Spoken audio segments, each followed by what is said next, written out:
Hey everyone, welcome to another Versus Video Deck Tech with Brad Nelson and Tom Ross. Today we're going to be taking a look at your blue-white Sphinx's Tutelage control deck. Yep, this is my take on a control deck that doesn't really use creatures as its win condition. It has Jace, Vryn's Prodigy in it, but that's not really how you're trying to win a game. Alright, I guess we'll go into it. So the deck wins with Sphinx's Tutelage. Enchantment, it costs 3, and whenever you draw a card, they effectively grindstone, which is they put the top 2 cards of the graveyard, or library into the graveyard. If they're the same color, you repeat the process. And the goal of the deck is to just draw a bunch of cards and have a hard to deal with win condition in play. And all the time controlling what they're doing with counter spells and like some good planeswalkers, some card draw, some life gain, you know, a little bit of everything. So I will say that until this moment, I did not read the second half of the card. I did not know that if it is 2 non-land cards that share a color, that you repeat the process. Yeah, that I didn't know. So against your mono green deck, it should be pretty good. Yeah, I have to hit a land to brick it. That is actually pretty cool.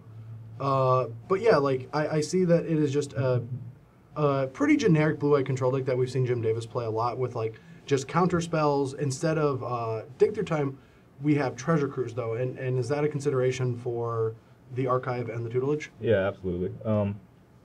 For the Tutelage, you have many ways to draw cards, namely Jace. Jace leads into the Tutelage, so you can use it to turn you cast the Tutelage as well.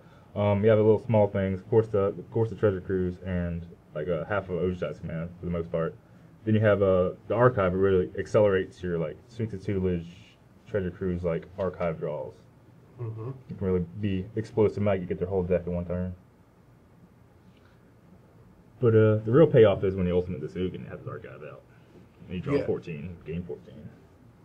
Oh, wow. And then mill a bunch. Mm-hmm. So, yeah, if we get to a point where we ultimate our Ugin and we have an Archive in play, we win the game? Mm-hmm. Probably. Like, but, no, it looks like a sweet control deck.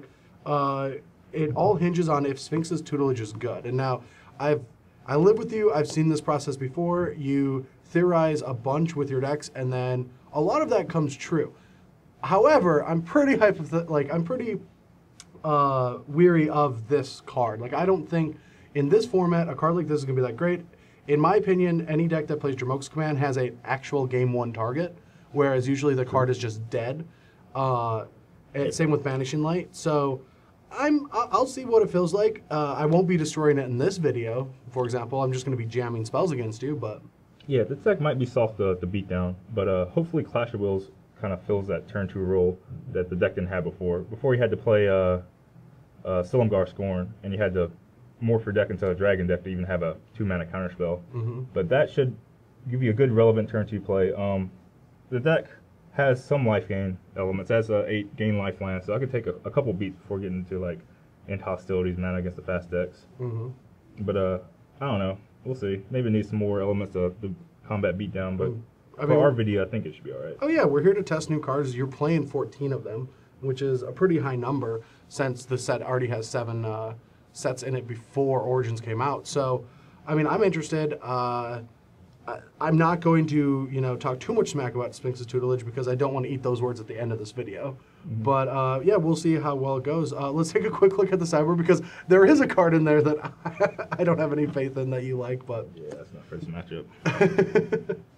Okay, we're here for the sideboard, and I guess we'll start right here. The Nyx Fleece Rams are my solution to the beatdown strategies. Gaining 2 life is pretty good when you have this Archive in play. So that's the strategy there. Just try to gain a ton of life against them. Yeah, I mean, it's good against mono-red strategies where you will need the most early interaction against anyway. Yeah, good blocker too. Hollow Moonlight is a card that I feel has a bunch of applications in Standard and Legacy and Modern too. It probably could be a main deck card. I think it will be eventually.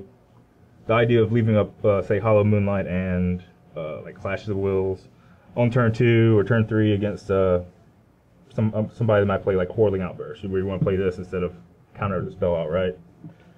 But yep, I think this will come in this matchup. The Valor stances against just various green decks, Corsair Crucifix, Pulkranos. Cards like those, big green creatures that are hard to kill.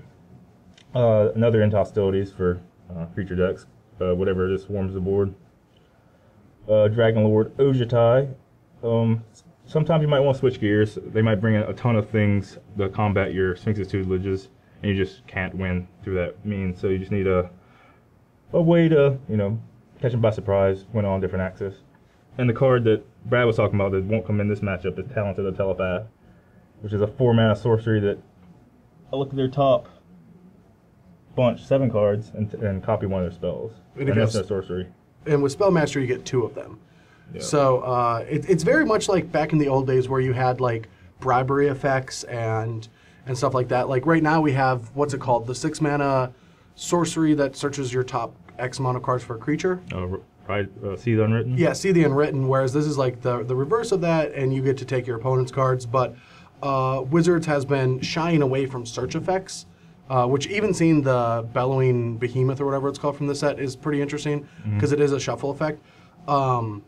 But yeah, these kind of cards are kind of exciting, much like See the Unwritten, Genesis Hydra, and what's it called? The Collected Company.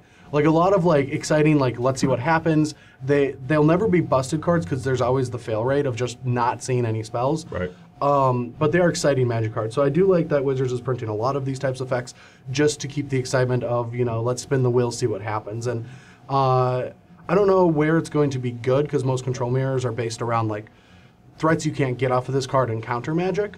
But there might be a couple decks maybe like, because this is instant sorcery or non-creature. Yeah, it's instant sorcery. If we get Planeswalkers, it'd be great. Yeah, and it can't get Jeskai Ascendancy or anything like that, which would be pretty busted in your deck. Yeah, no doubt. But it is worth trying out since a lot of these cards feel very Innistrad block to me, where like when I played in that format, like you never knew how good these cards are. Some of them looked like duds and some looked great, but what they were just high variance and high risk, high reward.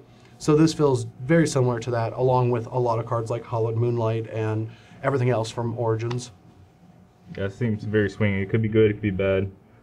My gut tells me it's going to be bad, but it's worth a try. Maybe some deck will show up that you just take 2 treasure cruises out of them or something and be just great. And if it does end up bad with your testing, I would suggest just throw some negates in there. Yeah, probably could use some cheaper counter spells, but yeah.